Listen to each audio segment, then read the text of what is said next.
seems that your journey has ended. Very sorry about that. It was always going to end this way, of course. If it weren't by me, it would have just been by some other, terrible thing. Just, you could not imagine how terrible it would be. Just, I get scared thinking about it. I'm glad it's not me. It reminds me of a time I was speaking to my good friend Orville. We were sitting on a park bench watching the pigeons. I was on the left, he was on the... Oh, wait, was I on the right or left? Anyways, it doesn't matter. We were sitting on there watching the pigeons. And I said to Orville, "Friend, those birds are frozen." And he kind of looked at me like I'd lost my mind. But I reminded him that it was winter, and often birds will sit in a tree until they freeze. And then they sort of fall to the ground until the sun warms up and they can, move around again. So I said to Orville, "You might as well save those breadcrumbs until the birds thaw, because they can't very well enjoy them in the condition they're in."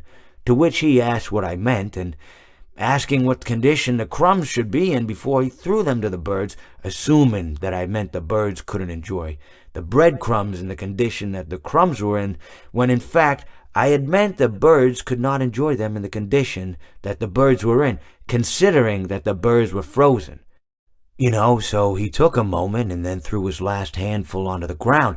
I said to him, "Orville, why did you throw the breadcrumbs to the birds when I just told you they're frozen?"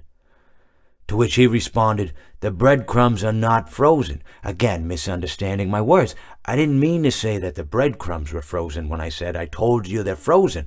I'd been referring to the birds. In hindsight, what I should have said was, and this would make perfect sense, "Why did you throw the breadcrumbs to the birds when the birds are frozen?"